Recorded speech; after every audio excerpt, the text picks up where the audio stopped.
Perdonaré, pero nunca olvidaré. Por el Dr. Kenneth Wapnick. Perdonaré, pero nunca olvidaré ha sido durante mucho tiempo el santo y seña para la práctica del perdón en el mundo, donde el pecado de otro se hace real, por lo tanto no se olvida, y luego se perdona como un acto de caridad. Mas esta forma favorita de hipocresía del ego simplemente refuerza la creencia en la realidad de la separación y del pecado. El perdón del Espíritu Santo deshace apaciblemente esta creencia, enseñándonos que no hay nada que olvidar, ya que no pasó nada que pudiera separar al Hijo de Dios de su Creador ni del resto de la filiación. Así se nos enseña a perdonar, olvidando lo que nunca sucedió.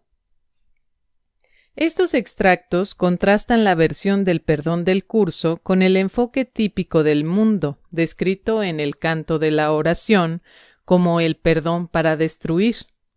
El programa de tipo academia que llevaba el mismo título de este extracto se celebró en la sede principal de la fundación, ubicada en Temecula, California. Fue en el mes de diciembre del año 2005.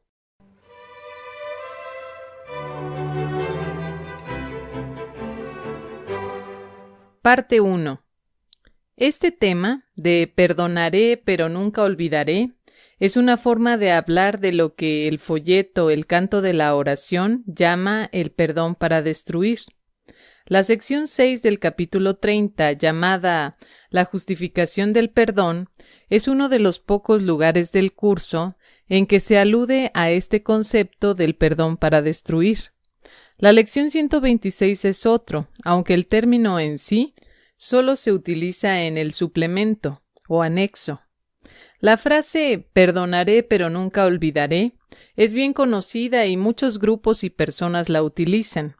Por lo general, el mundo concibe así el perdón. Efectivamente has hecho algo terrible, inconcebible y pecaminoso.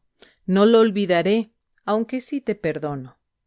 Una de las racionalizaciones de esa postura es que si olvido lo que hiciste y si el mundo lo olvida, podemos terminar de nuevo en el mismo sitio. Eso, por ejemplo, es lo que muchos grupos y personas judías dicen con respecto al Holocausto. Perdonaremos, pero no lo olvidaremos, porque si lo olvidamos, volverá a suceder. Un curso de milagros explica con bastante claridad por qué eso no funciona. Por falta de sofisticación psicológica, la mayoría de la gente no se da cuenta de que cuando adopta esta postura ha convertido el pecado en realidad. La única razón por la que convertirías el error en realidad y lo calificarías de pecaminoso es que crees que es real en ti. Eso es lo que es importante entender. Si acusas a alguien de un pecado, ya sea a escala global o a escala personal, y luego adoptas la postura de perdonaré pero nunca olvidaré, estás acusando a la gente de un pecado porque no quieres ver ese pecado en ti mismo. La lección 134, permítaseme percibir el pecado tal y como es, dice que si te ves tentado de acusar a alguien de algo, primero te preguntes, ¿me acusaría a mí mismo de eso?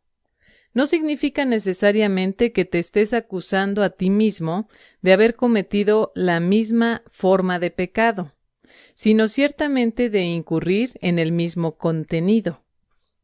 Por lo tanto, cuando conviertes en realidad el error de otra persona, calificándolo de pecaminoso, cuando la acusas y la juzgas por ello, te estás aferrando en secreto a tu propio error, sin saber que lo estás haciendo. Ese es el problema. Aunque en el curso Jesús no cree en el pecado, lo que sería un pecado es seguir estando inconsciente de lo que está adentro. Eso es lo peor posible. En cierto sentido, es no estar al tanto de la culpabilidad que nos permitió fabricar el mundo. Ese desconocimiento es lo que sostiene el mundo y todo el universo físico. Una vez que tomes conciencia de esta culpa, cambiarás de mentalidad y la culpabilidad habrá desaparecido. Entonces, en tu conciencia, experiencia y percepción, el mundo también habrá desaparecido, junto con todos los problemas que parecen tan flagrantes aquí. Y así, el problema psicológico de afirmar que perdonaré pero nunca olvidaré no es realmente que yo nunca olvide tu pecado. Lo que nunca olvidaré es mi pecado. Si desconozco lo que pueda estar en mi inconsciente, las cosas horribles de las que me esté acusando a mí mismo, inevitablemente se proyectarán.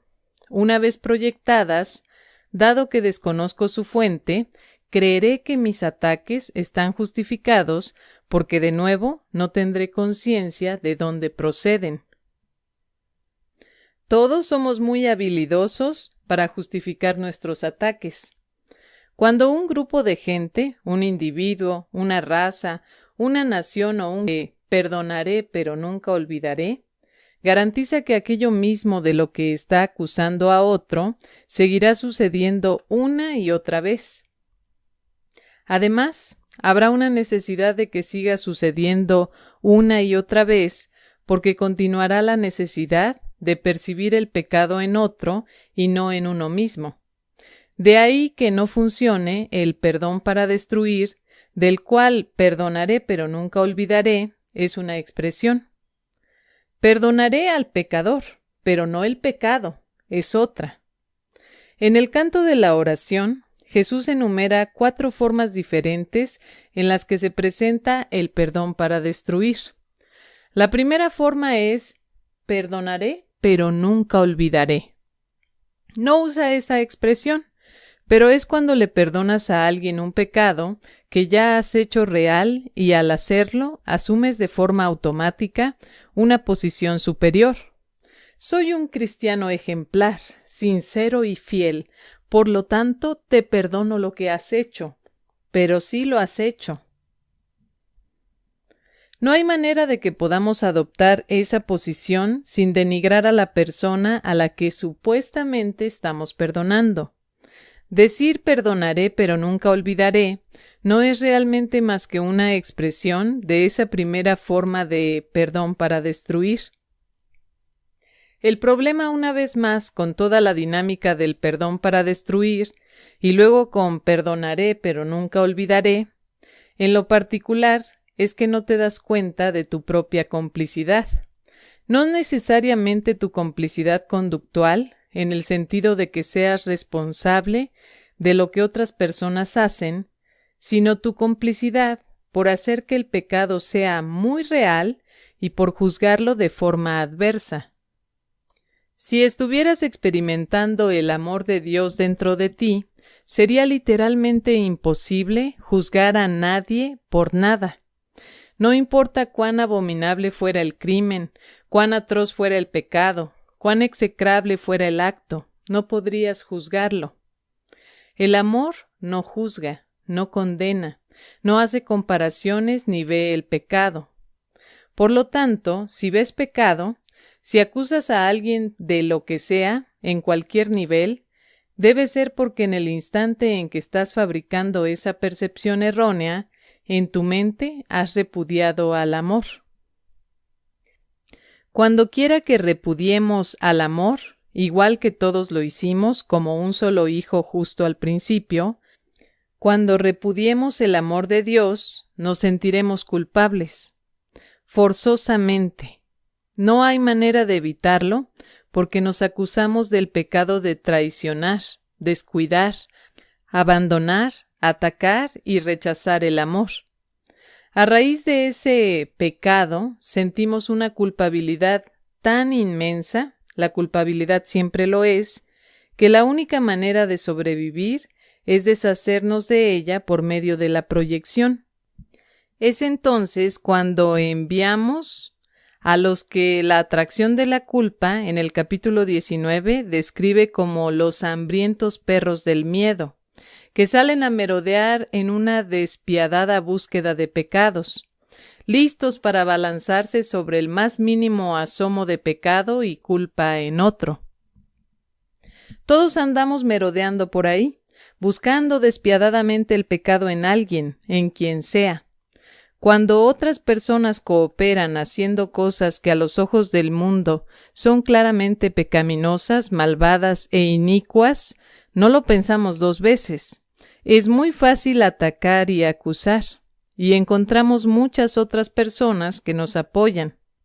Olvidamos que las personas que acusamos de pecado, hayan hecho lo que hayan hecho en el mundo, padecen la misma dolencia y enfermedad que nos aqueja a todos. La creencia demente de que nos hemos separado de Dios.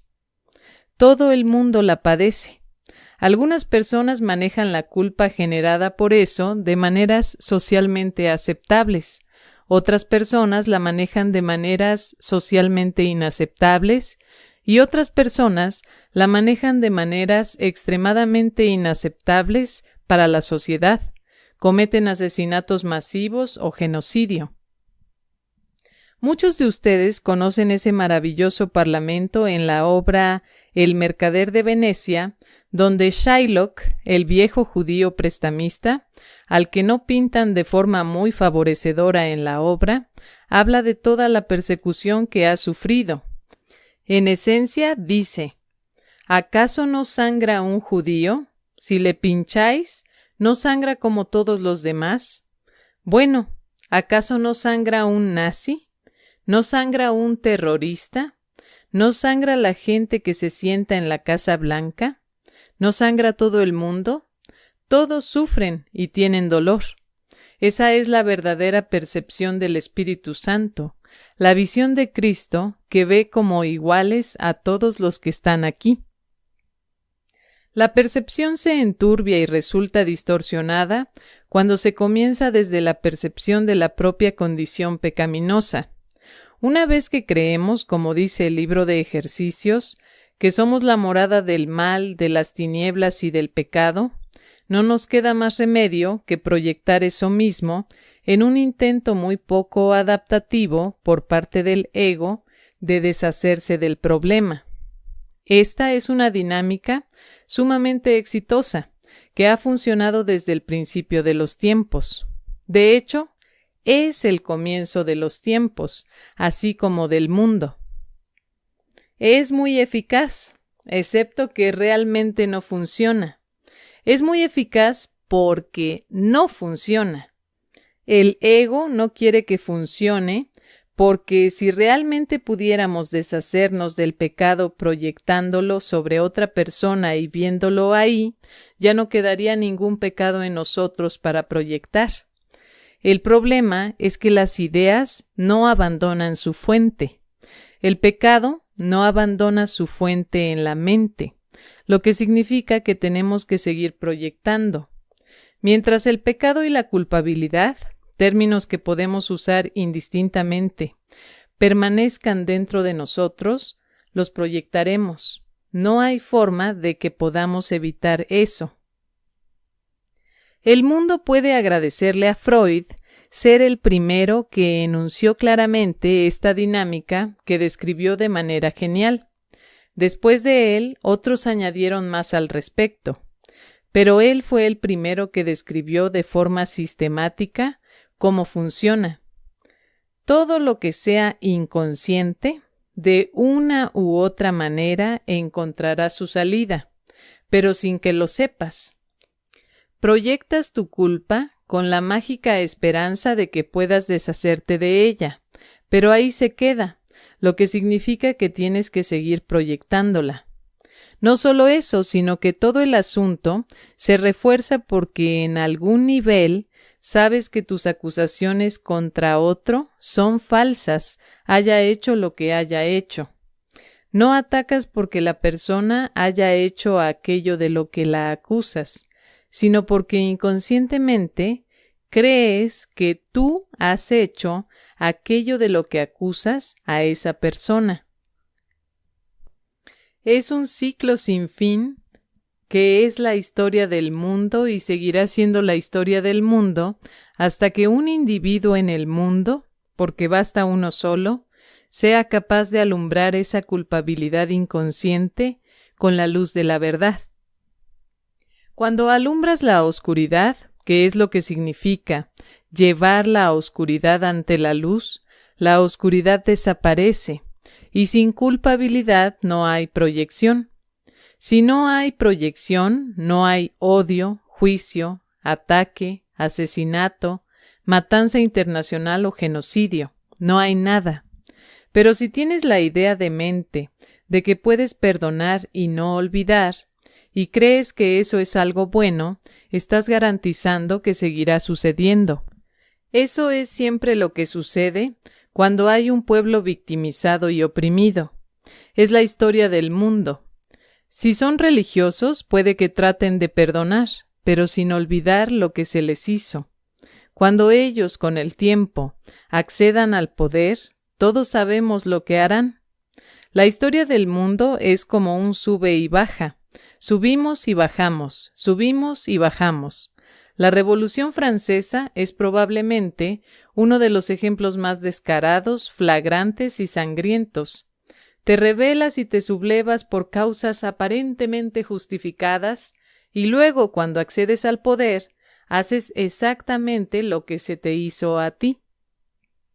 Terminas con un Napoleón que se declara a sí mismo emperador, como él lo hizo después de la Revolución Francesa, y luego las mismas cosas suceden de nuevo. Se reciclan los acontecimientos tan solo para volver a reciclarlos.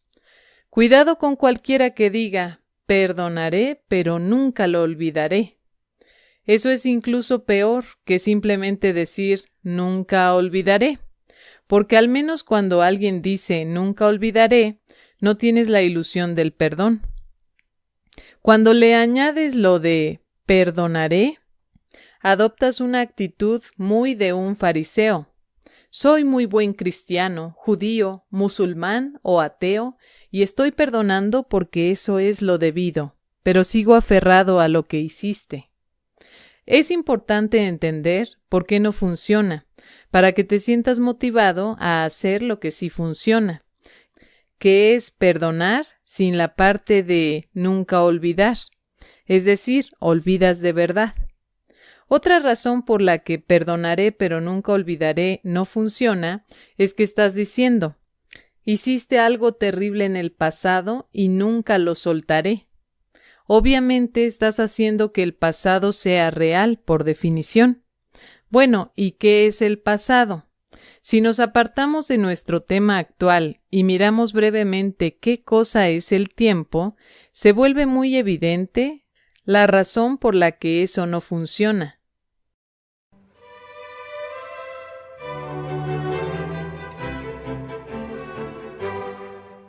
Parte 2. El mundo del tiempo lineal, pasado, presente y futuro, es uno de los marcos de nuestro universo físico y, sin duda, es uno de los marcos de nuestra experiencia aquí. Todos tenemos un pasado, todos nos experimentamos en el presente y todos anticipamos un futuro como individuos y como miembros de razas, diversos grupos y especies.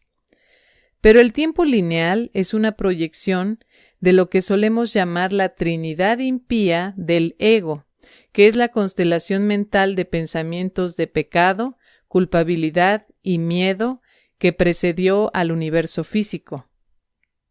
Son los cimientos de lo que un curso de milagros llama la mente errónea, la parte de la mente escindida que es el hogar del ego, el hogar del sistema de pensamiento de la separación. El pecado dice que nos hemos separado de Dios y que hicimos algo nefasto.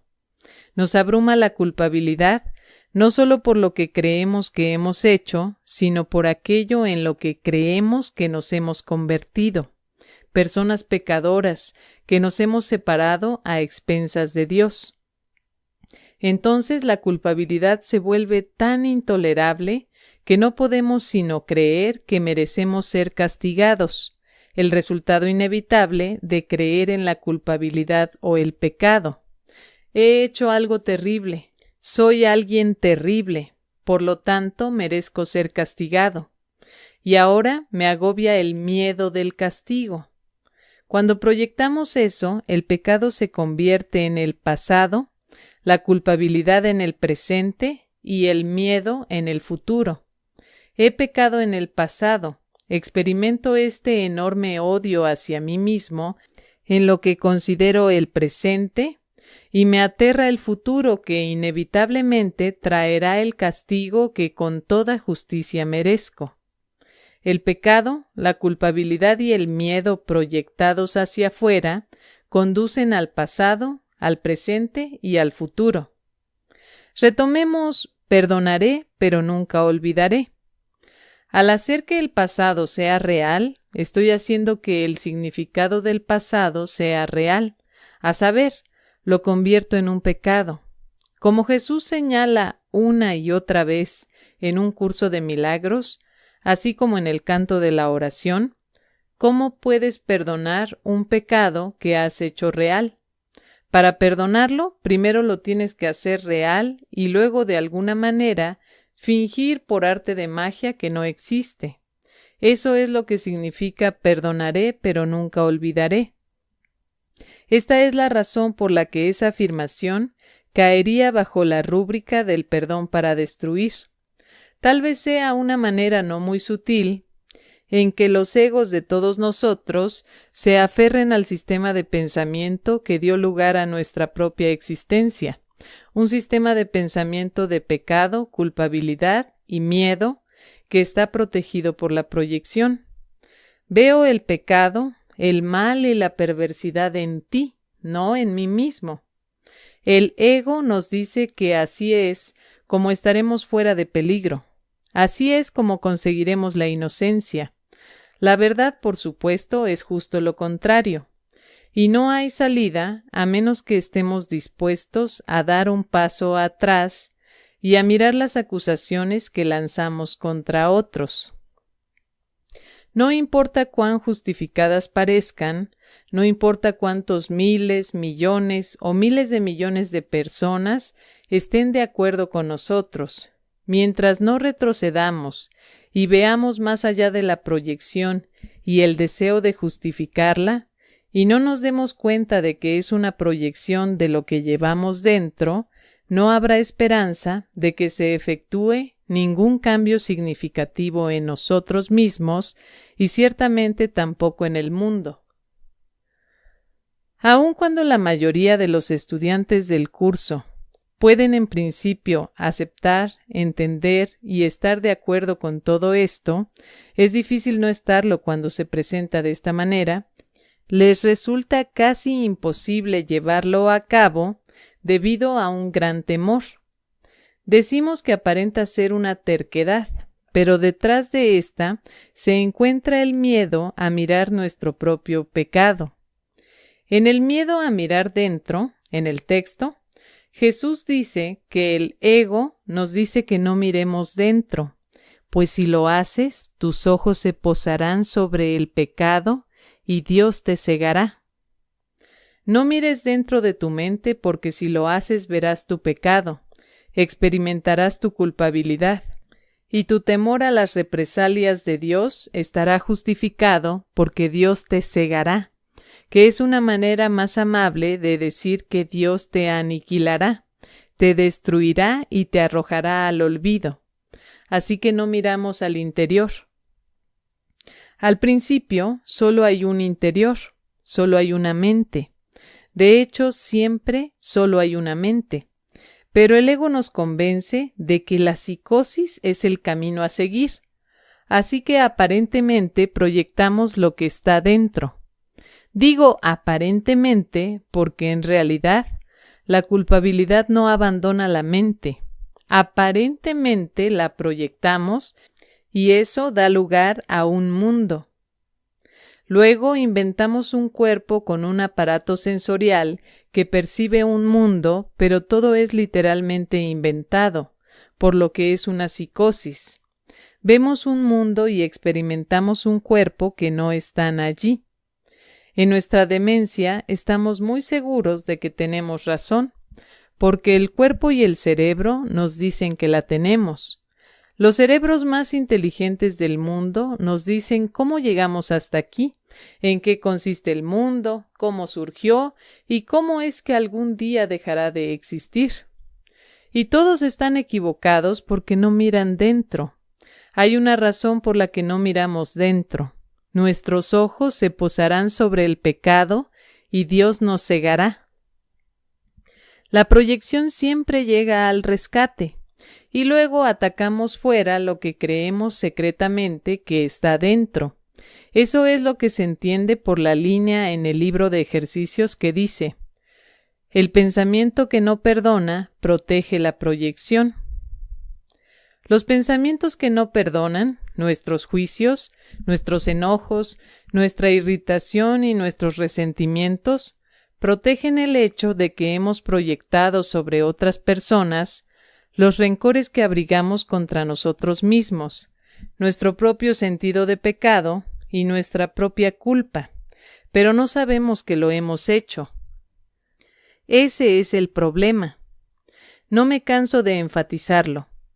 Es nuestro desconocimiento de lo que el curso llama al final del texto nuestros pecados secretos y odios ocultos. Secretos y ocultos. Están fuera de nuestra conciencia, y mientras no tengamos conciencia de ellos, no hay manera de que puedan ser corregidos y deshechos.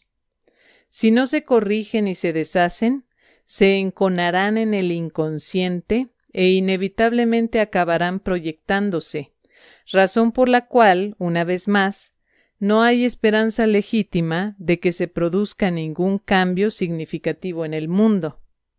La esperanza reside en cambiar de mentalidad, no en cambiar el mundo.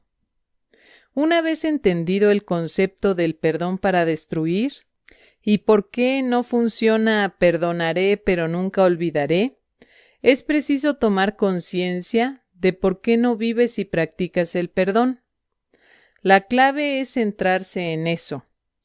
Volvemos a nuestra vieja amiga, la resistencia. En resumidas cuentas, oponemos resistencia a la verdad y nos aterra porque la verdad nos hará libres. No queremos ser libres porque el ego nos dice que ser libres implica que dejaremos de existir, pues la única libertad verdadera es estar de vuelta en el cielo que nunca abandonamos. Esto es a lo que el curso llama, hacia el final del texto, la libertad de la voluntad. Somos las extensiones de la voluntad de Dios, la cual es para siempre libre porque no hay conflicto ni nada que la tenga entre cadenas o aprisionada.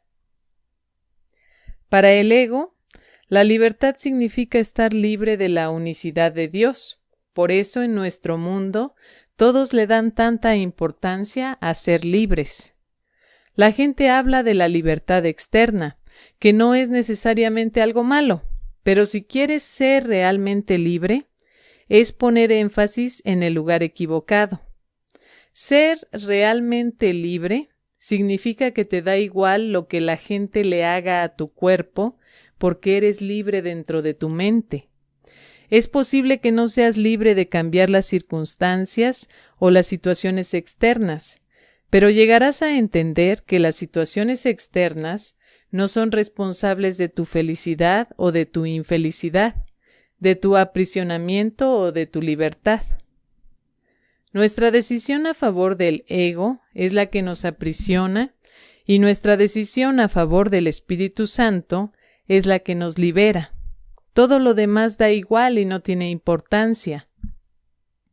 Por lo tanto, cuando luchas por tu libertad externa, como han hecho los grupos a lo largo de la historia, la gran tentación es hacerlo con el ego.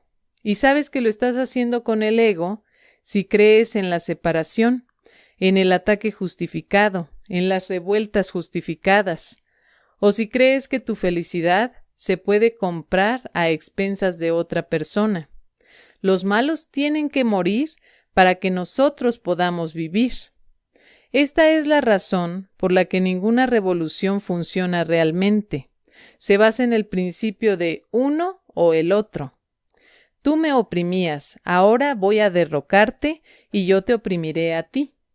Entonces accedo al poder y como sigo formando parte del mismo sistema de pensamiento que creo haber derrocado, hago lo mismo. Nunca cambia nada, porque seguimos reciclando lo mismo una y otra vez, ya que eso es lo que creemos que somos. Hay una razón por la que reciclamos lo mismo una y otra vez. En este mundo no creemos que somos criaturas del amor. Creemos que somos criaturas de la culpabilidad. Las criaturas del amor no vienen a este mundo, se quedan en casa con el amor. Las personas que vienen a este mundo son las que sienten que han abandonado y rechazado el amor, que han salido huyendo de un Dios inventado que creen que va por ellos. Se encuentran con un mundo que han fabricado y creen que el amor está aquí, cuando en realidad lo que está aquí es la culpabilidad que los acompañó cuando se escaparon del amor. La proyección es la que preserva la culpabilidad. Una vez más, el pensamiento que no perdona protege la proyección. La culpabilidad se preserva al proyectar sobre otras personas los juicios que nos formamos de ellas cuando les buscamos defectos y nos percibimos tratados de forma injusta.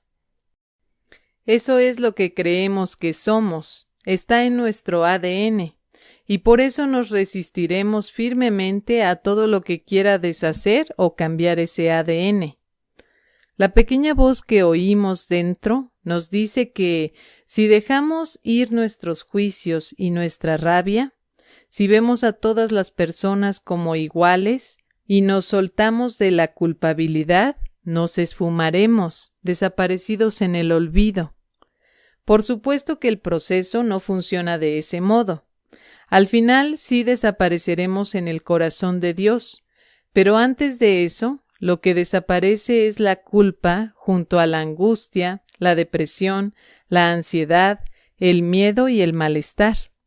No perdemos el sentido del yo sino hasta el final, cuando ya no tiene importancia para nosotros. Es muy útil ser conscientes de que todos oponemos resistencia a aceptar el hecho de que el perdón para destruir no funciona. Si reconocemos que el perdón mediante la separación no puede funcionar, pero que el verdadero perdón, el que dice no pasó nada y no hay nada que perdonar, sí que funciona, el ego entonces nos advierte que eso implica el acabose de lo que somos. Ese es el miedo. Si no ves tu resistencia al aprendizaje y a la práctica del verdadero perdón, nunca lo aprenderás ni lo practicarás.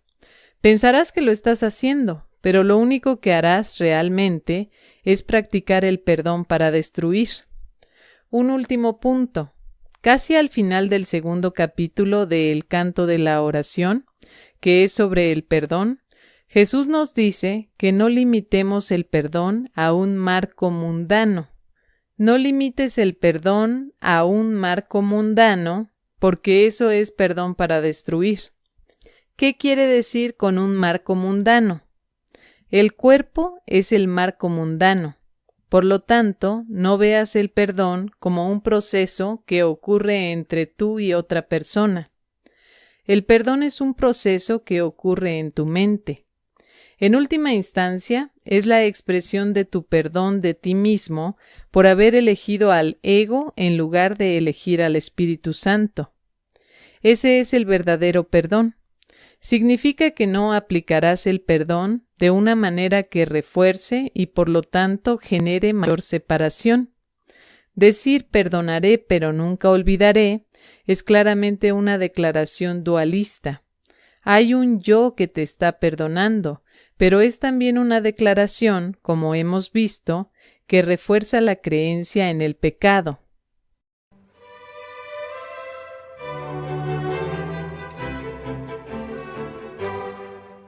Parte 3.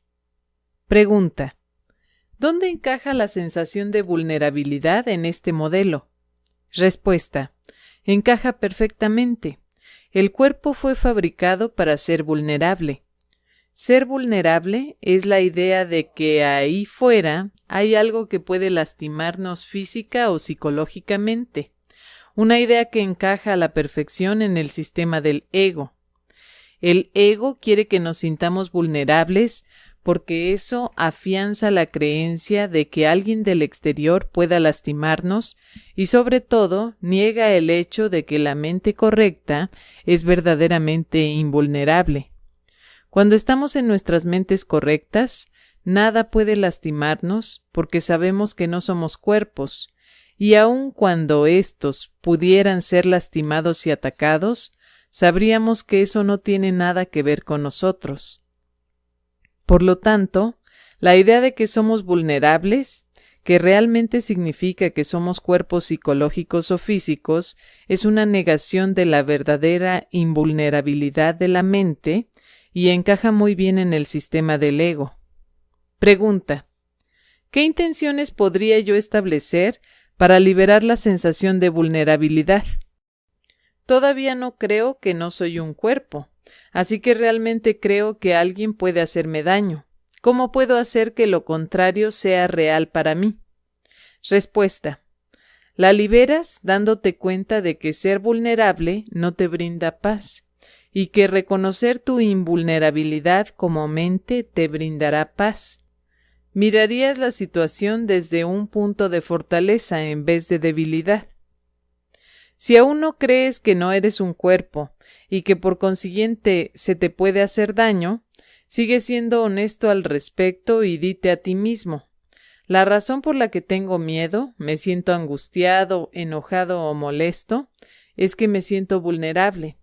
No obstante, aun cuando yo no esté dispuesto a aceptar el hecho de que soy invulnerable, ahora tengo conciencia de que esa es la verdad.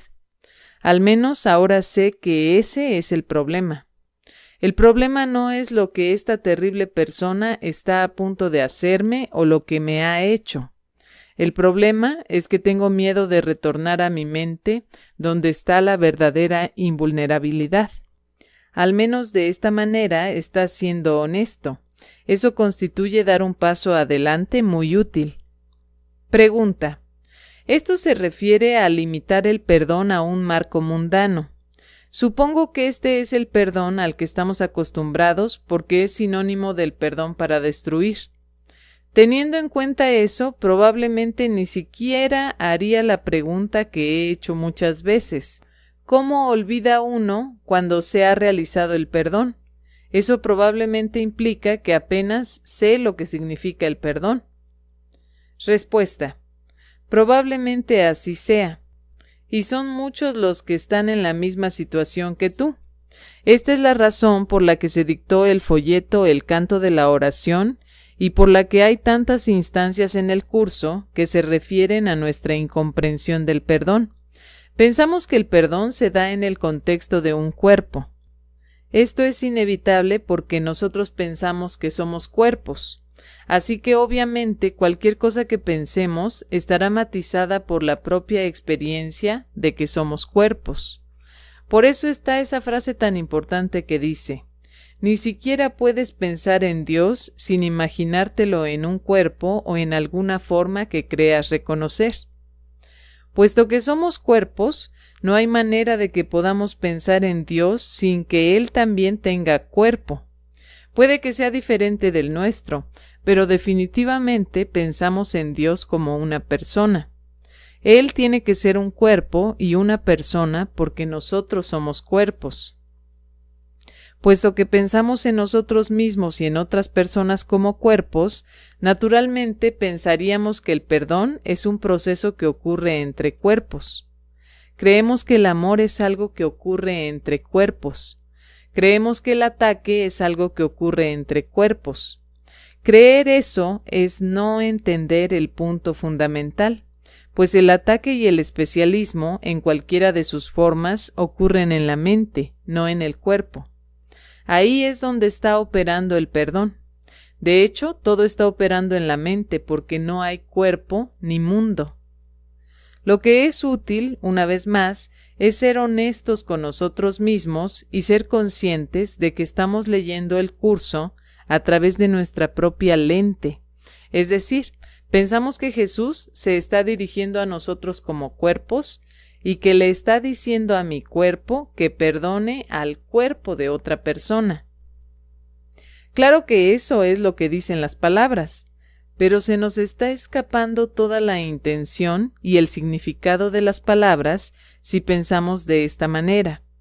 Las palabras están ahí porque creemos que somos cuerpos. Su propósito, muy importante, es llevarnos a una experiencia que está más allá del cuerpo. El propósito de un curso de milagros es llevarnos desde aquello que no sabe de la mente, el cuerpo, a lo que es plenamente consciente de la mente. Así que Jesús usa palabras que tienen relevancia para el cuerpo, porque ahí es donde creemos estar, la condición en la que creemos que estamos, pero las utiliza para llevarnos más allá del cuerpo. Las palabras no son más que símbolos de símbolos, por lo tanto están doblemente alejadas de la realidad. Esto dice en el Manual para el Maestro en la pregunta 21. Por lo tanto, las palabras son símbolos que representan conceptos que son símbolos que denotan la realidad. Nuestro verdadero yo, no nuestro verdadero ser, es una mente, no un cuerpo. Esa es la realidad y esa es la verdad. Por lo tanto, necesitamos un concepto de nuestro yo, que es yo soy un individuo. Luego necesitamos un concepto o un símbolo que represente ese concepto, que es yo soy un cuerpo.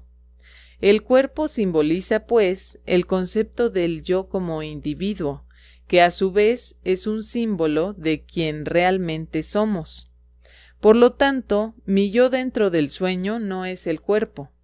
Mi yo dentro del sueño es el soñador o el tomador de decisiones. Las palabras son, pues, símbolos de símbolos.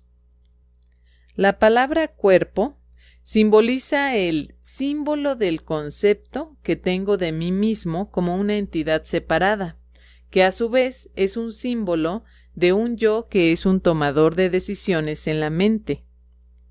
Nos vamos alejando cada vez más de esa identidad. Las palabras vienen a nuestro encuentro donde creemos que estamos, para conducirnos de regreso a donde realmente estamos, en la parte tomadora de decisiones de nuestra mente, que es lo único que hay. Una vez que nos separamos de Dios, el único enunciado verídico que se podría hacer acerca de nosotros, el único concepto de nosotros mismos, que es real dentro del sueño, es que somos tomadores de decisiones. Tenemos el poder de elegir.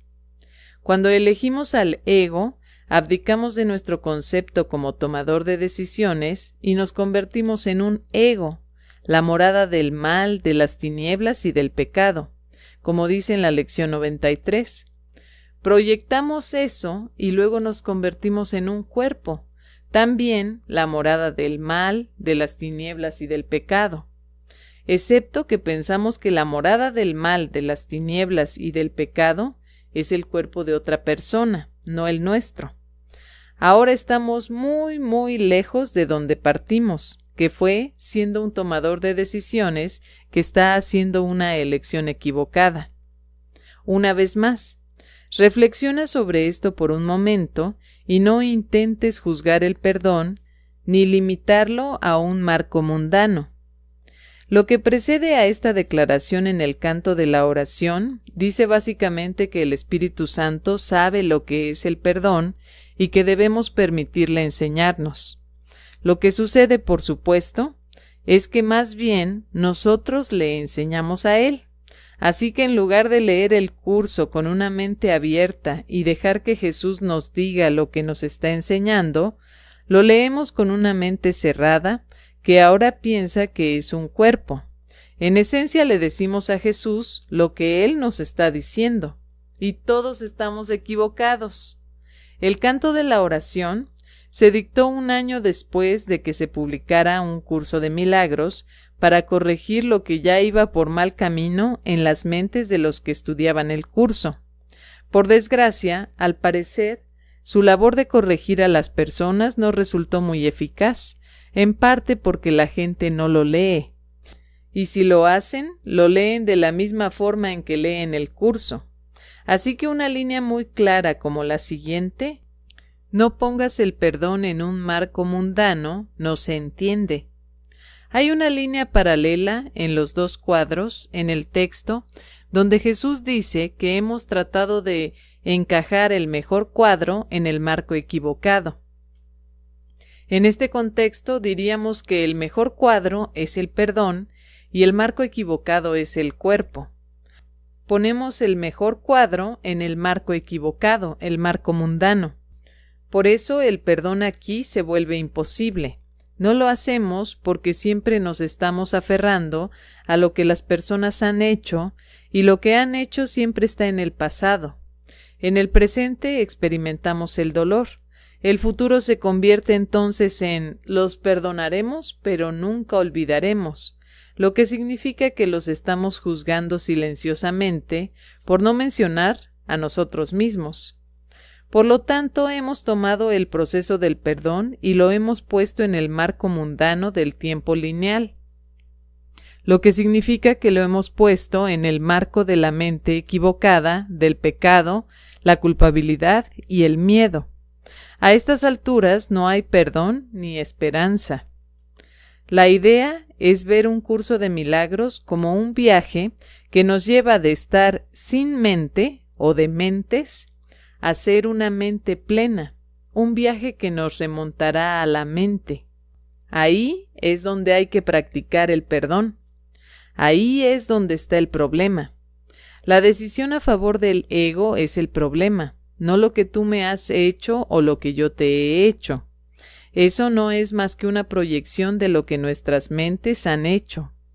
Así que quieres usar tu experiencia en una relación aquí como el vehículo para volver a la mente, viendo lo que haces aquí como una proyección de la mente.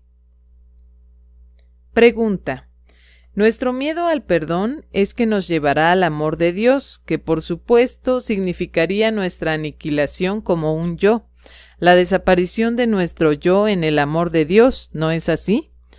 Pero la cara opuesta es que si no perdonamos, tenemos el temor del castigo de Dios.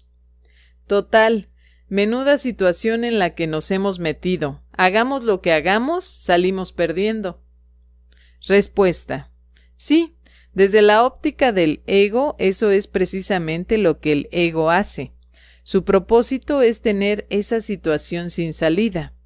Date cuenta de que cuando sientes que te irá mal si lo haces, te irá mal si no lo haces.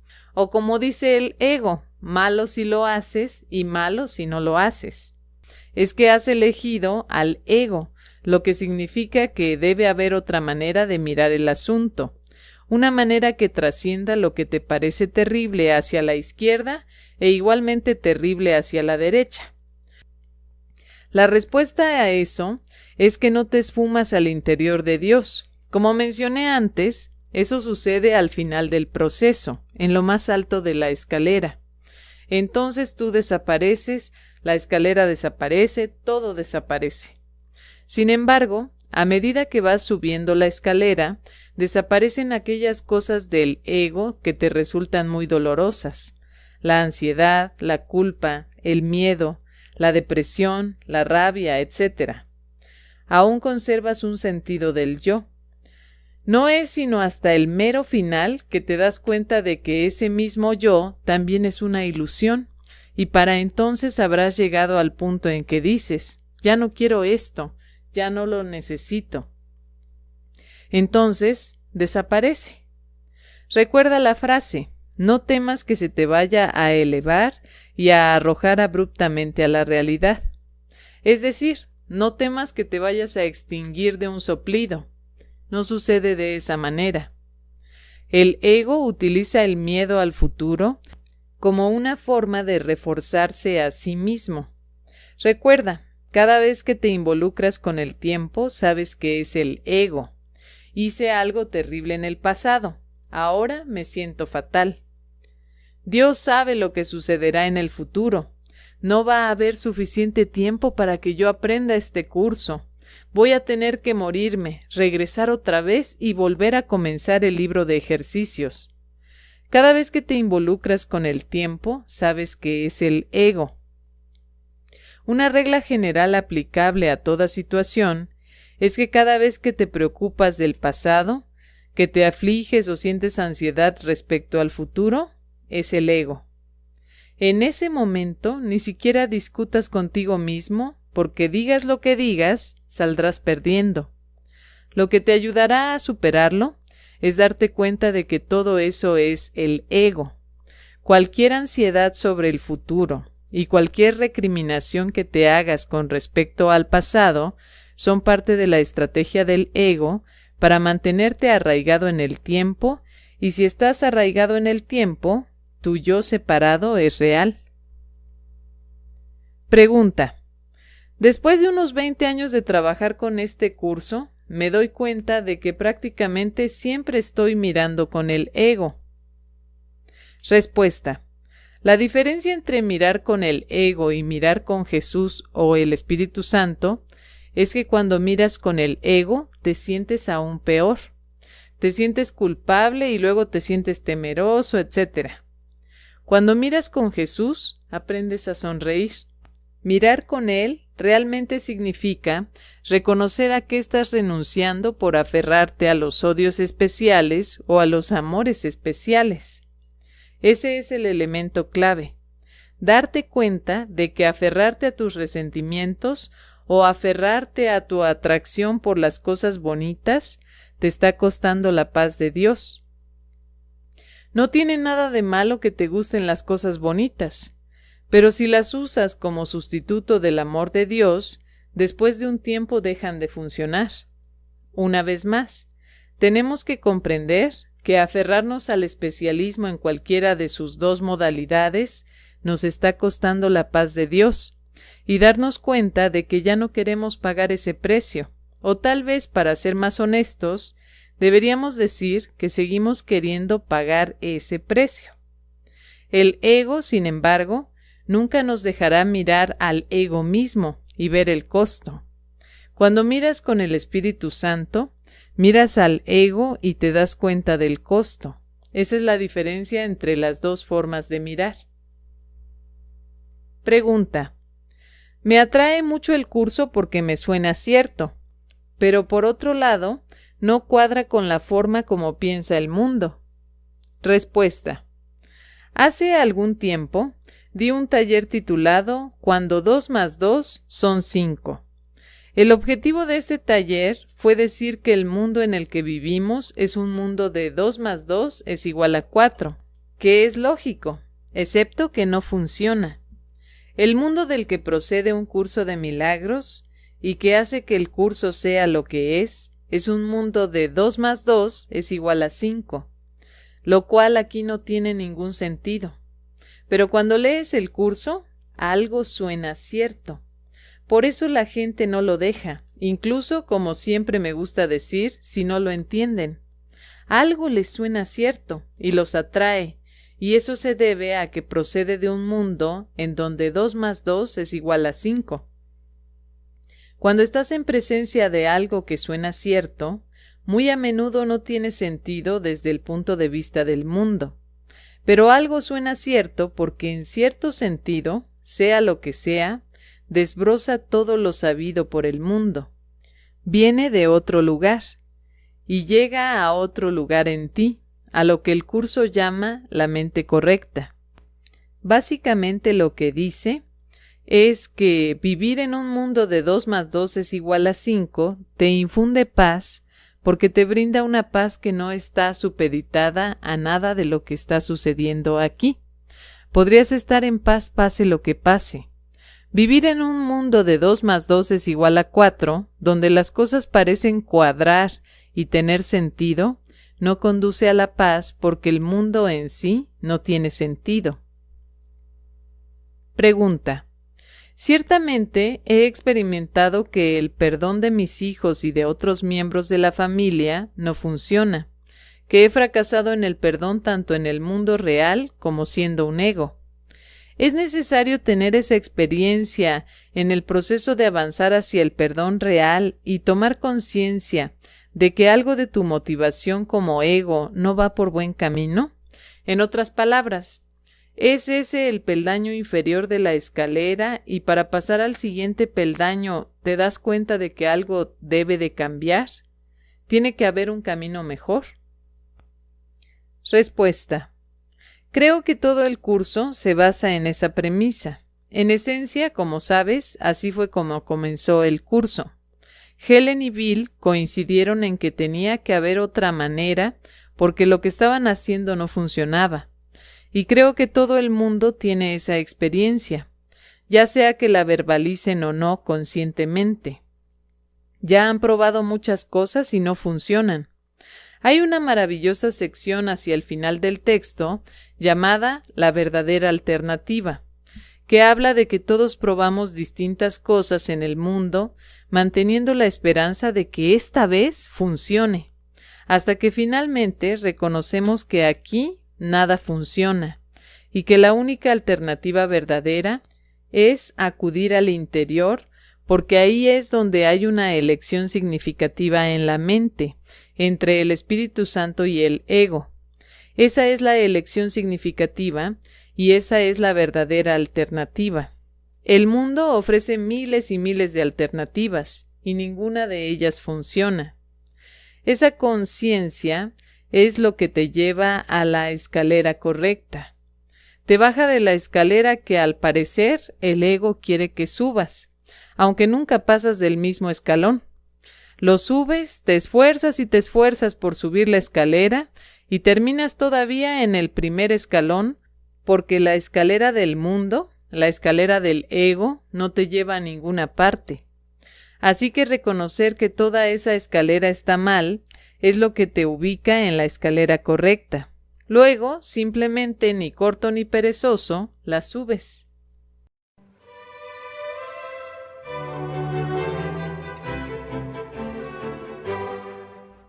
Parte 4. Pregunta.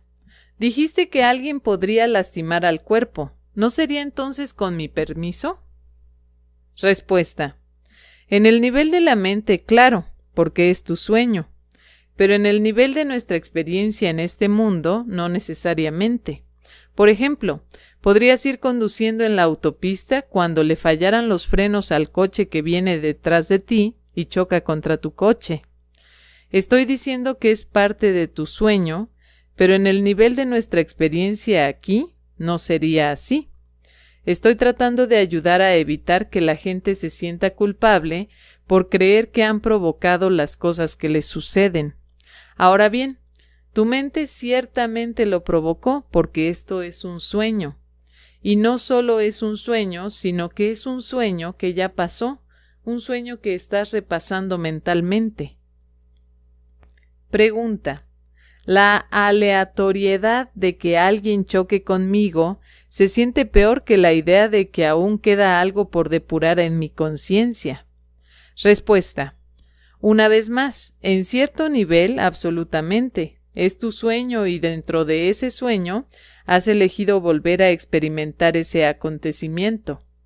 Pero no quieres que el yo, que en tu experiencia sientes que eres tú mismo, se sienta culpable, como si tus pensamientos no sanados o tu culpabilidad atrajera este suceso. Mucha gente de la nueva era habla así. En realidad es una confusión de niveles. Tú como persona no tuviste nada que ver con lo que pasó. La persona que experimentas como tú mismo conduciendo en tu auto no tuvo nada que ver con que la otra persona te chocara por detrás. En cuanto a la mente, de la cual tú como persona eres un personaje soñado, es completamente diferente. Esa mente eligió el color de tus ojos, de tu cabello, eligió tu familia, el auto que estás conduciendo, etc. A nivel práctico, sin embargo, eso no es útil. Para la mayoría de las personas, eso no sería más que una fuente de culpa añadida. La gente ve un programa de noticias sobre un terremoto o una bomba cayendo sobre algún lugar y sienten que forman parte de eso, que por ser su sueño ellos son responsables. Esto es una confusión de niveles. En un nivel práctico, quieres centrarte en donde estás, que es con tu experiencia de ti mismo. Cuando el coche te embiste, ahora que es un hecho en tu sueño que un auto te ha embestido, lo importante es con quién interpretarás ese acontecimiento, con el ego o con el Espíritu Santo. Eso es mucho más importante y en un nivel práctico es mucho más útil. Si practicas las lecciones en ese nivel, entonces al final te quedará más claro que efectivamente esto es algo que tu mente ha elegido. Así que ahora tienes otra oportunidad para ver una situación como esa, pero puedes mirarla de otra manera. En lugar de verte a ti mismo como una víctima, ahora puedes ver esto como un aula de clases en la que puedes aprender que si bien tu cuerpo puede ser lastimado, tú no puedes ser lastimado y que tú no eres tu cuerpo. No importa si tu viaje a casa es un recorrido directo por la autopista, si el tráfico avanza a paso de caracol o si sufres un accidente. Puedes estar en paz a pesar de todo. Pero una vez que ocurre el acontecimiento, lo que es útil no es por qué o cómo sucedió o quién eligió que sucediera, sino con quién miras lo que sucedió. Eso es lo que es útil. De lo contrario, te estás saltando escalones y acabas convertido en un idiota metafísico, metafísicamente muy correcto, pero dañándote tontamente y confundiendo el tema. En vez de eso, puedes mantener todo muy simple y percatarte de lo siguiente. Y bien, pasó tal cosa. Ahora, ¿la miro con Jesús o la miro con el ego? Uno te brindará paz y el otro no te brindará paz. Por lo tanto, para ser metafísicamente correcto dirías, sí, este es mi sueño, y en efecto yo elegí esto en un nivel del que no soy consciente, pero en un nivel del que sí soy consciente ahora mismo puedo elegir, a través de los ojos de quién voy a mirar esto. Siempre es bueno remontarnos a la diminuta idea loca porque es un modelo útil. Una vez que la diminuta idea loca de estar separado de Dios pareció suceder, si te atormentas pensando cómo fue y por qué sucedió, no entenderás el punto y no te llevará a ningún lado. Una vez que aparece la diminuta idea loca, es mucho más importante decir, ¿la miro a través de los ojos del ego, o sea que me la tomo en serio, o la miro a través de los ojos del Espíritu Santo, en el sentido de que recuerdo reír? Si elegimos esto último, la diminuta idea loca desaparece. Si nos atormentamos por ella, ¿por qué y cómo sucedió? Simplemente la estamos haciendo cada vez más real, lo cual significa que nos la estamos tomando en serio, lo cual a su vez significa que ya hemos escuchado al ego. Para decirlo otra vez, es mucho más útil aceptar el aula de clases cuando se nos presenta, sin preocuparnos de cómo fue ni preguntarnos por qué habrá sucedido. Eso es realmente un callejón sin salida, y no te llevará a ninguna parte. Lo único que ayudará es la idea de que ahora que ha sucedido, ¿hago que sea una fuente de enojo, angustia y conflicto? ¿O bien, la veo simplemente como otra forma de aprender que puedo estar en paz a pesar de lo que sucede en el mundo? Esto último es mucho mejor. En un nivel práctico funcionará. Realmente te infundirá paz, momento en el que no te importará por qué sucedió. Basta decir que el hecho mismo de que estamos en este mundo es un error. Casi todo lo que hacemos aquí es por consiguiente un error. ¿Qué caso tiene, pues, agravar el error atormentándonos por él o tratando de analizarlo? Ese es un excelente ejemplo de lo que el folleto de El canto de la oración también dice sobre el error. No lo hagas real. De nuevo, es mucho más útil decir, Esto efectivamente es un error, y ahora, ¿cómo voy a mirarlo? Recuerda, el problema no fue la diminuta idea loca. El problema, el error, fue olvidar reírnos de ella. Esa es una línea muy importante, por lo que la cito en casi todos los talleres. El problema no fue la diminuta idea loca. El problema no fue que te embistieron por detrás en la autopista. El problema es, ¿me lo tomo en serio o recuerdo reírme del incidente? Esa es la única cuestión a discutir. Pregunta. Estoy pensando que es mejor no tener pensamientos en mi mente de que alguien me va a chocar por detrás o de que alguien va a meterse a mi casa a robar. Simplemente no elijo cosas de ese estilo para que no me pasen. Estoy eligiendo lo correcto en mi mente. Estoy eligiendo los pensamientos correctos para que las cosas sucedan de la manera que creo que es mejor para mí. Respuesta.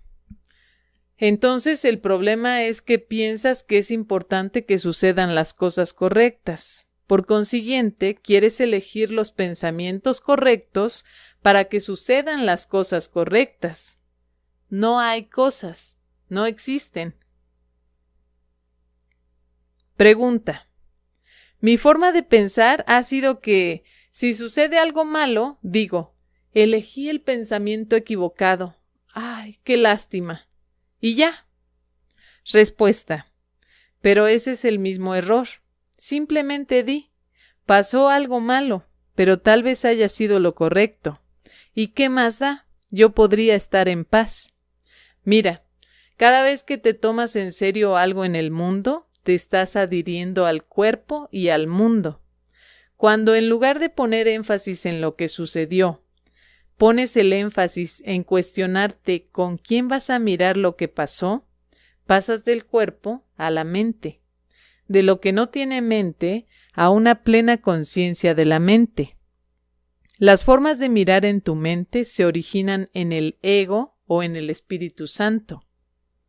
La lección 294, mi cuerpo es algo completamente neutro, alude a esta cuestión de una manera muy útil.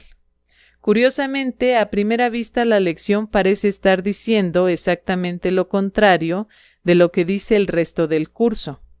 El curso dice que el mundo se fabricó como un ataque contra Dios y que el cuerpo fue hecho para ser un límite que se le impone al amor.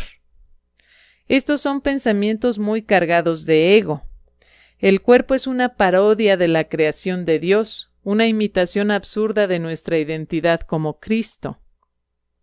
Estos pensamientos reflejan el propósito del mundo y del cuerpo.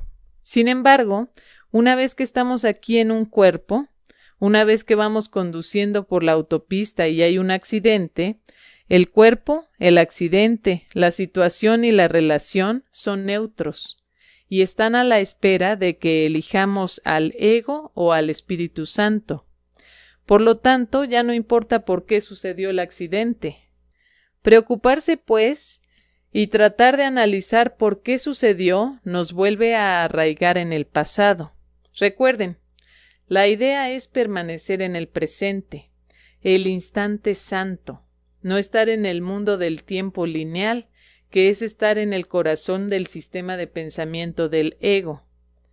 Preguntarnos por qué causamos esto es una declaración sobre el pasado. Lo importante es que ahora mismo estamos eligiendo estar con el ego o bien con el Espíritu Santo. Eso es lo significativo. En ese momento, el accidente de tráfico, el cáncer que el médico acaba de decirte que tienes, la guerra que se está librando en Medio Oriente, se vuelven neutros. La relación en la que te encuentras es neutra. No importa por qué se entabló o cómo surgió. Lo que importa es lo que haces con ella en este momento. Cada una de estas circunstancias ahora es neutra, a la espera de ver si eliges mirarla a través de los ojos del ego, que significa tomarte la situación en serio y otorgarle poder y realidad, o si la vas a mirar a través de los ojos del Espíritu Santo y luego reírte, en el sentido de ver que es una tontería pensar que esto afecte de algún modo tu paz. En otras palabras, podrías sufrir un accidente y seguir tranquilo. Tu cuerpo quizá resulte lastimado, tu coche quizá resulte lastimado, la otra persona quizá resulte lastimada, pero tú podrías seguir en paz recordando reírte de la diminuta idea loca que se ha expresado ahora en esta forma. He aquí lo que dice esta lección, en la lección 294. Soy un hijo de Dios. ¿Cómo iba a poder ser también otra cosa? ¿Acaso creó Dios lo mortal y lo corruptible? ¿De qué le sirve al bienamado Hijo de Dios lo que ha de morir? Sin embargo, lo que es neutro no puede ver la muerte, pues allí no se han depositado pensamientos de miedo, ni se ha hecho de ello una parodia del amor. A pesar de que el cuerpo es una burla del amor, se fabricó para ser una burla del amor, una vez que estamos aquí, no añadimos nada a eso. Ahora podemos verlo como un aula de clases, en la que tiene un propósito santo. Se fabricó con un propósito impío, para ser una burla del amor y del Hijo de Dios. Pero ahora que nos encontramos en él, ya no tiene por qué ser así. Ahora puede ser un aula de clases en la que aprendemos que no somos un cuerpo, y que el pensamiento de separación, que es la burla original del amor, ya no está operativo en nuestra mente, porque ahora podemos ver a nuestro cuerpo igual que a cualquier otro cuerpo. Todos tenemos el mismo propósito. Esa es la diferencia. La neutralidad del cuerpo lo protege mientras siga siendo útil. Una vez que no tenga ningún propósito, se dejará a un lado. No es que haya enfermado, esté viejo o lesionado. Es que simplemente no tiene ninguna función, es innecesario y por consiguiente se le desecha. Que hoy no vea en él más que esto, algo que es útil por un tiempo y apto para servir, que se conserva mientras pueda ser de provecho y luego es reemplazado por algo mejor. Aunque se hizo para atacar a Dios y a su Hijo, ahora su propósito puede ser diferente. Ahora no es nada. No es que haya enfermado, esté viejo o lesionado. No tiene función alguna. Una vez que le has dado la función de ser un aula de clases y aprendes las lecciones, ya no lo necesitas. Una vez más, atormentarte pensando por qué se fabricó el cuerpo, por qué naciste en este mundo y en esta familia, por qué esto y por qué lo otro, solo sirve para los fines del ego. Al ego le encanta eso. Recuerda la línea en el texto que dice: el ego analiza, el Espíritu Santo acepta.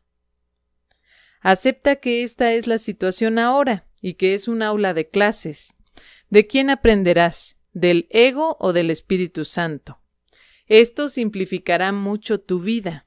Hará que vuelvas a ser una persona agradable. Pregunta: ¿así que el pensamiento es inútil? Respuesta: exacto, así es.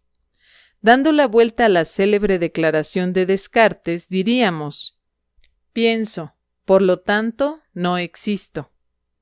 Luego hay una línea cerca del final del texto que dice: la salvación se puede considerar como el escape de todo concepto. No se ocupa en absoluto del contenido de la mente, sino del simple hecho de que ésta piensa. Pensar es el problema. Esa es una forma de hablar del pensamiento de separación original. El Hijo de Dios tuvo un pensamiento que supuso que era suyo. En lugar de que él formara parte del pensamiento de Dios, que es el no pensamiento, el Hijo tuvo un pensamiento.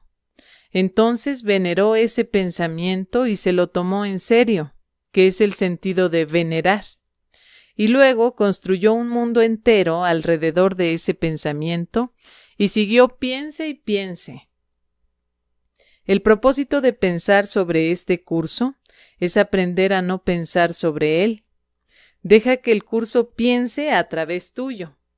Por eso analizar el ego o la situación simplemente no funciona y es muy contraproducente. El análisis te arraiga en la situación, te lo tomas en serio. No te pones a analizar algo a menos que pienses que es una cosa seria. Cuando sonríes ante algo, estás diciendo que no tiene poder, no es nada. El problema, por lo tanto, es pensar. Eso nos lleva de regreso a perdonar y a olvidar sin pensar en el pasado porque no existe. Y todo pensamiento tiene que ver con el pasado.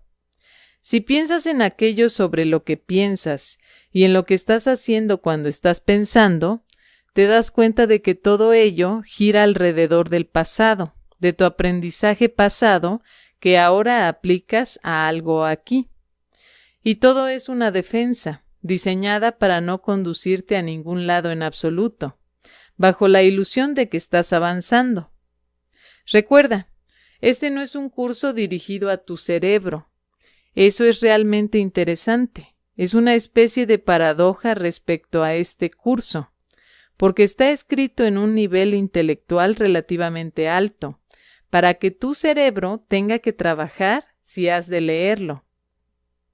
Pero cuando empiezas a entenderlo realmente, te das cuenta de que está tratando de llevarte más allá del cerebro, a la mente, donde no hay pensamientos, con la excepción del pensamiento del ego y el pensamiento del Espíritu Santo, que en realidad no son pensamientos como los que solemos considerar pensamientos.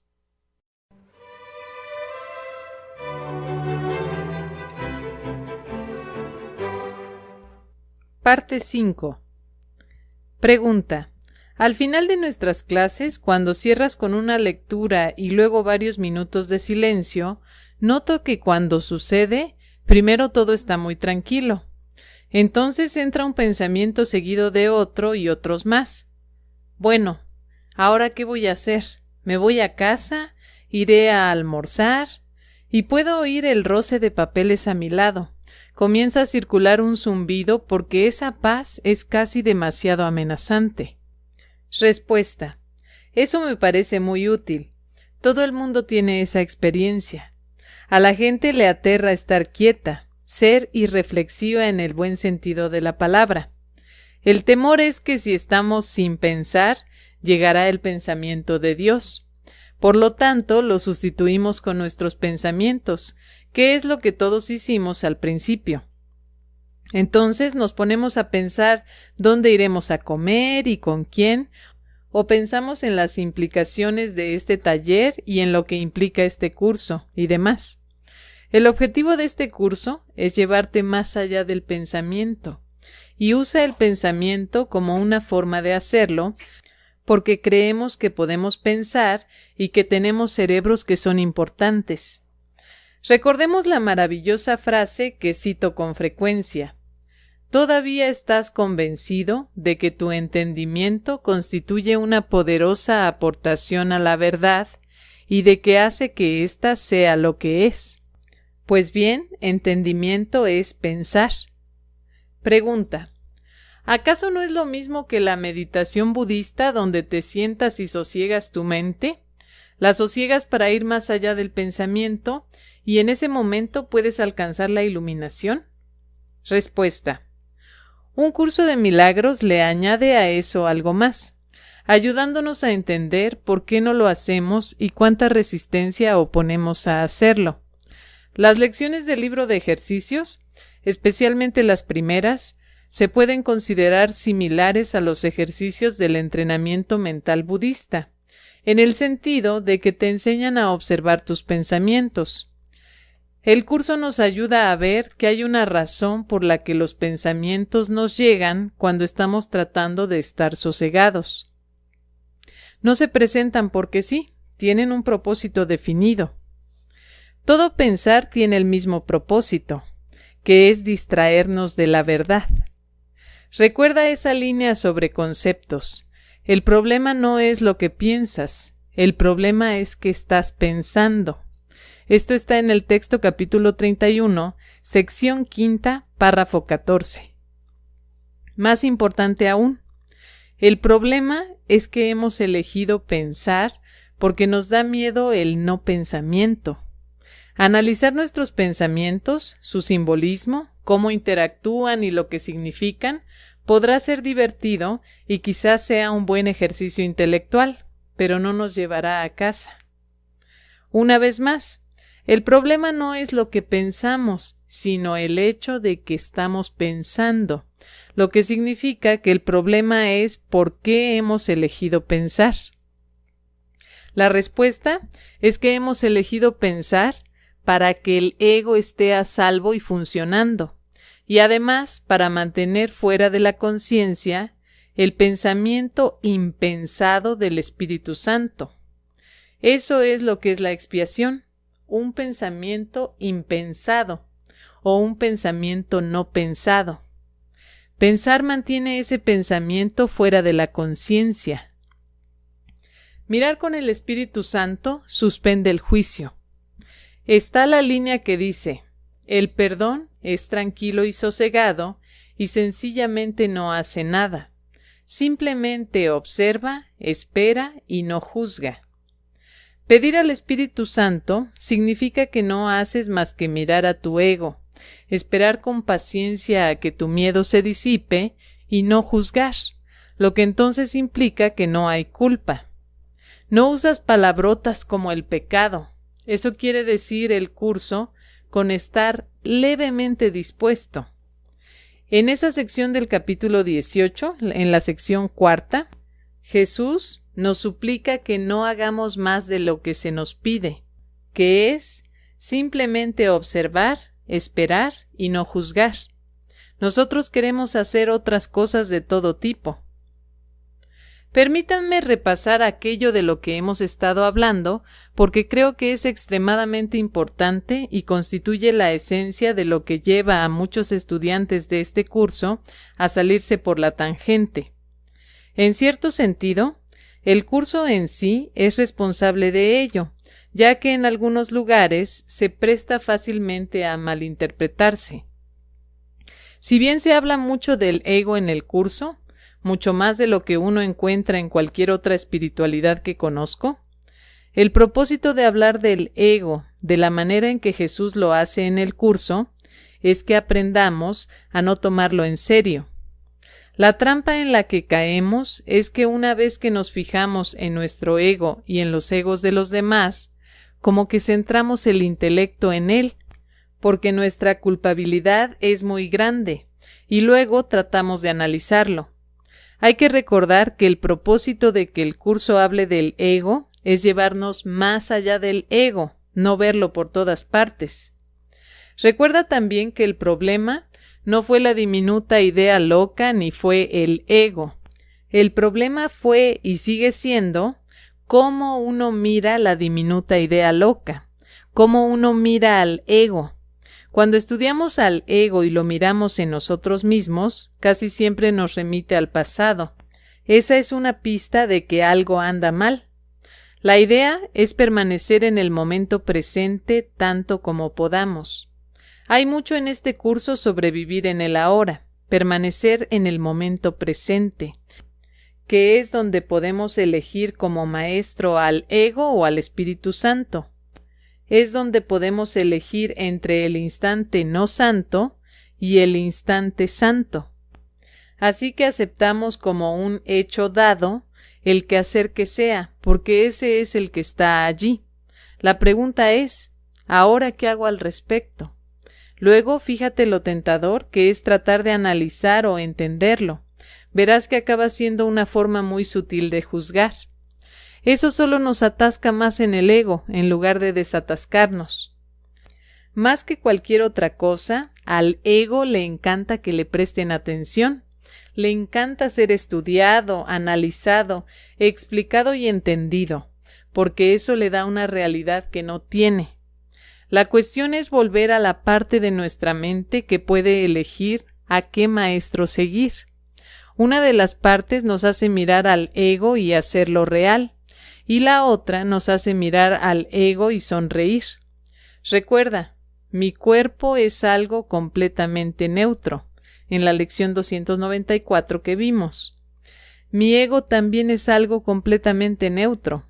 Lo que no es neutro es cómo fue concebido, pero una vez que estamos aquí como egos, y todos lo estamos, se vuelve neutro.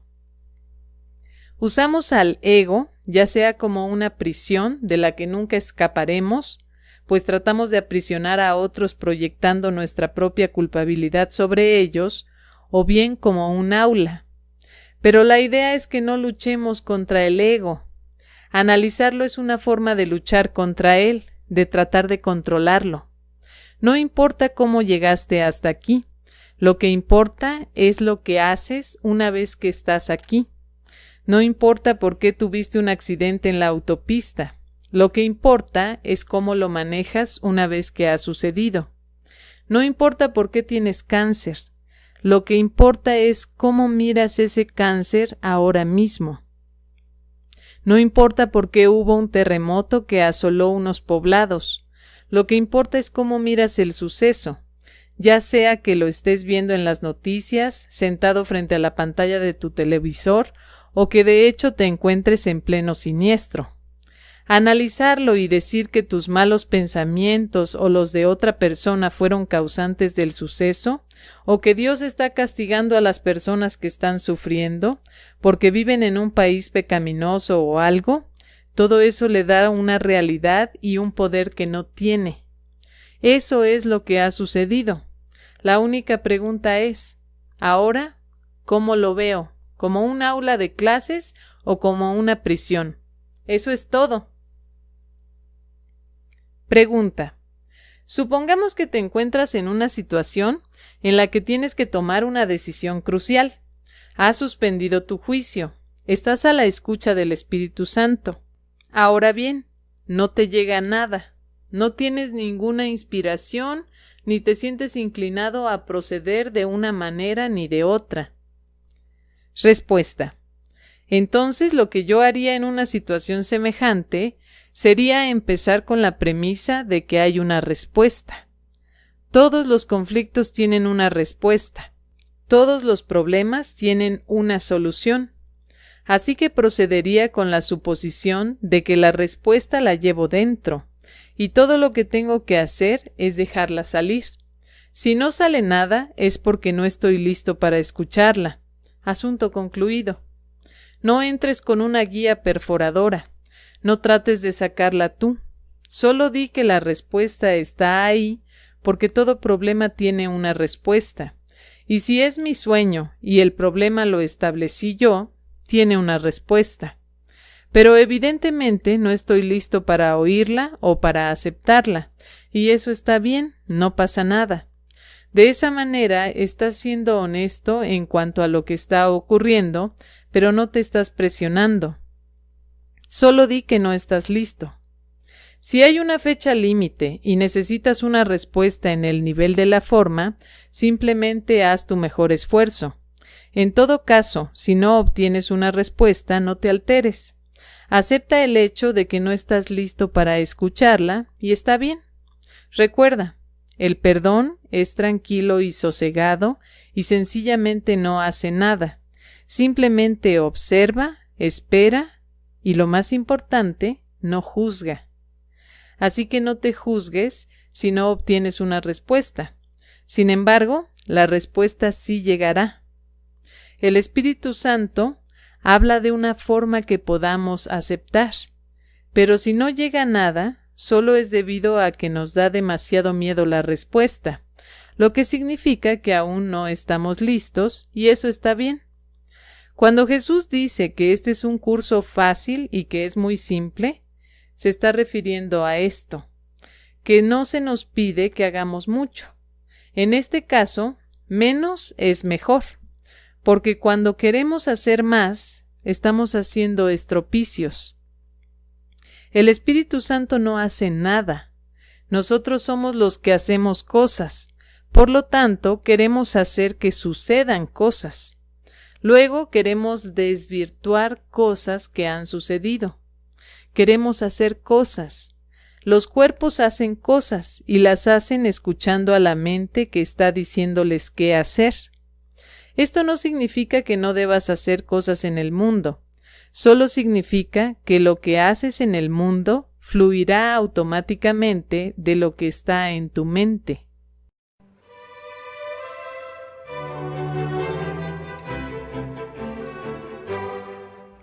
Conclusión. La lección 134 aborda el punto de cómo miramos las situaciones. El párrafo 6. La irrealidad del pecado es lo que hace que el perdón sea algo completamente natural y sano, un profundo consuelo para todos aquellos que lo conceden y una silenciosa bendición allí donde se recibe. El perdón no apoya las ilusiones, sino que sonriendo dulcemente las congrega a todas sin muchos aspavientos y las deposita tiernamente a los pies de la verdad, y ahí desaparecen por completo.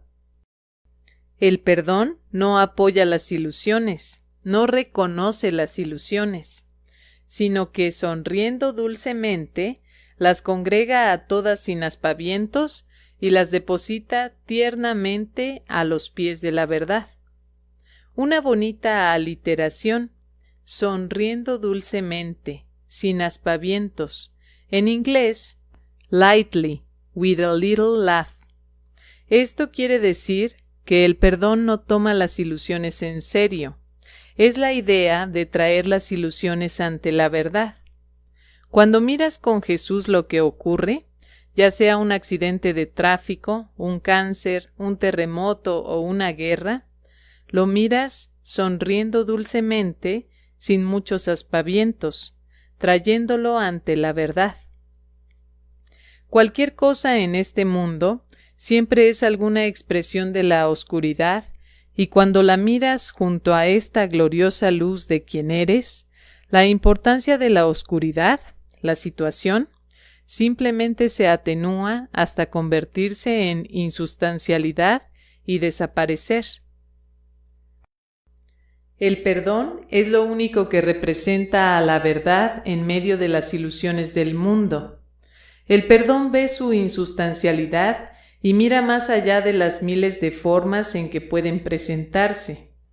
Ve las mentiras, pero no se deja engañar por ellas. No hace caso de los alaridos autoacusadores de los pecadores enloquecidos por la culpa. Los mira con ojos serenos y simplemente les dice: Hermanos míos, lo que creéis no es verdad. Se nos pide que asumamos esta actitud hacia cualquier cosa que pase en nuestro mundo personal o en el mundo en general. El perdón no otorga realidad ni toma en serio los gritos autoacusadores de los pecadores enloquecidos por la culpa. He aquí otra aliteración: gritos autoacusadores de los pecadores. En inglés, self-accusing shrieks of sinners. Los mira con ojos tranquilos y simplemente les dice: lo que creéis no es verdad. No lo dice necesariamente con palabras, sino con su indefensión, su paz y su reconocimiento de que nada de esto significa nada, porque no es cierto nada de ello. Esto enseña a otras personas a que tampoco ellas se tomen en serio la ilusión. Por lo tanto, si tuvieras un accidente y todo el mundo estuviera alterado y tú estuvieras en paz, estarías demostrando lo antedicho. No implica que no harías todas las cosas que se deben hacer cuando ocurre un accidente. Solo significa que las harías tranquilamente. No prestarías atención a los alaridos autoacusadores de los pecadores.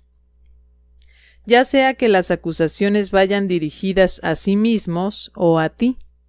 Te volverías como el ojo del huracán. Estarías en calma y tranquilo en medio de la masa arremolinada de energía, enojo, miedo, ansiedad, dolor y sufrimiento. Una vez más, miramos todo en el mundo sonriendo dulcemente sin hacer muchos aspavientos. Reconocemos que una ilusión es una ilusión y no tiene poder sobre la verdad. Pregunta: Entonces cada decisión en el nivel de la forma se reduce a devolverle al César lo que es del César haciendo lo que hay que hacer. Respuesta: sí, le devuelves al César lo que es del César. Haces lo que dice el mundo, pero sabes que no estás sujeto a las leyes del César.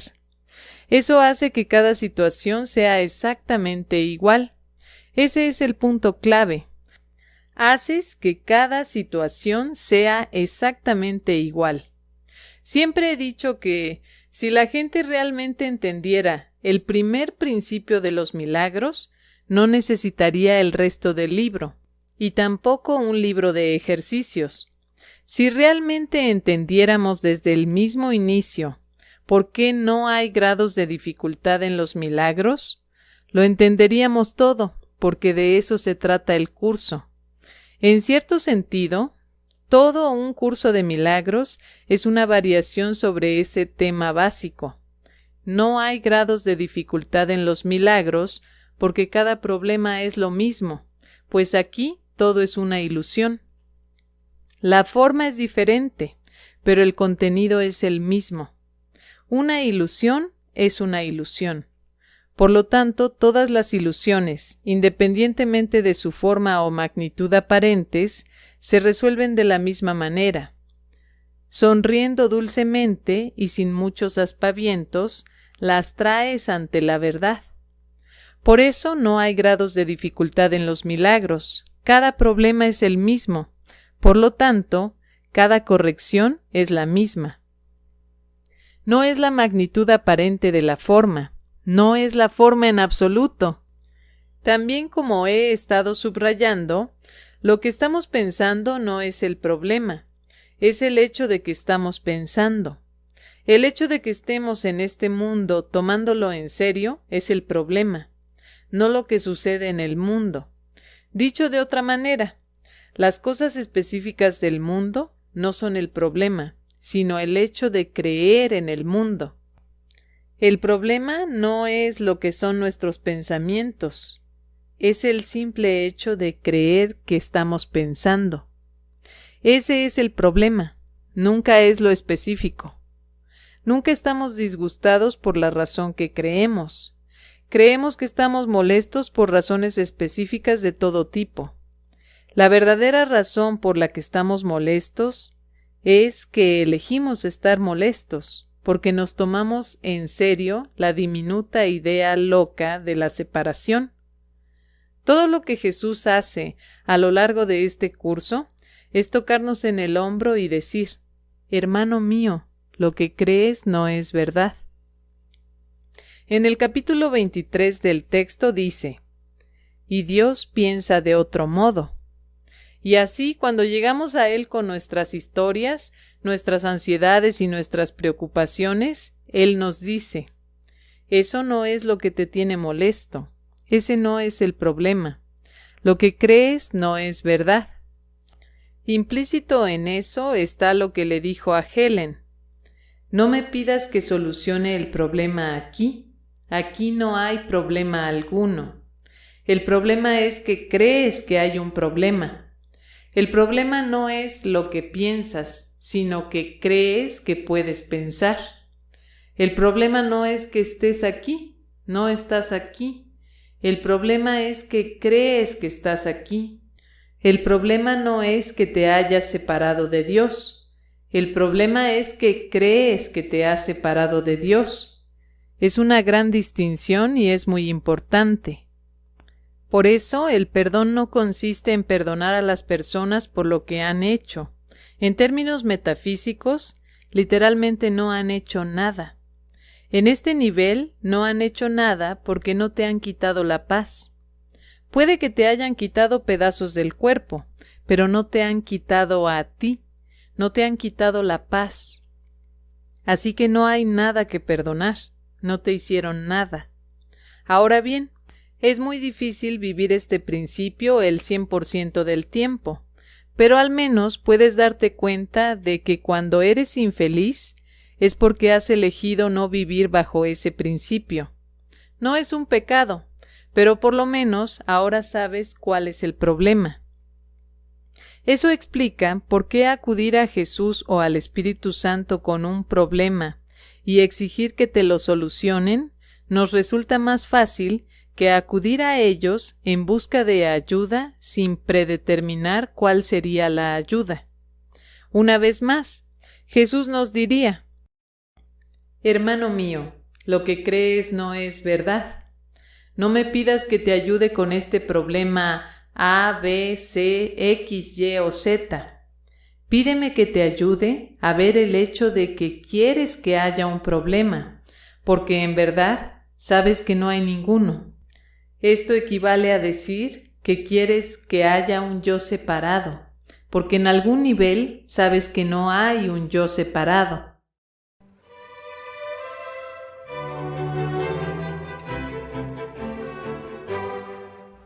Para resumir brevemente nuestra discusión, cuando acudimos a Jesús con un problema, en realidad le estamos pidiendo que nos convenza de que hay un problema y por lo tanto de que somos reales como individuos. Es como si le suplicáramos que nos acompañe a hacerlo real. Y como Él no lo hace, lo que hacemos es despedirlo y contratar a otro Jesús que sí preste atención a nuestros problemas. Entonces pensamos que ese es el Jesús que escribió este libro y que nos da respuestas. Hacemos eso porque no nos gusta la respuesta que da el verdadero Jesús del curso, la cual es que no hay respuesta que dar porque no hay pregunta ni problema. Como dije antes, siempre hay una respuesta a un problema específico y eso se debe a que la respuesta es siempre la misma. Y esa respuesta adoptará una forma que podamos aceptar. Fin. Libro electrónico EPUB, facilitado por Luca Calcinai y fue enviado y sugerido a mí por mi amigo Juan Goldenboy, de España.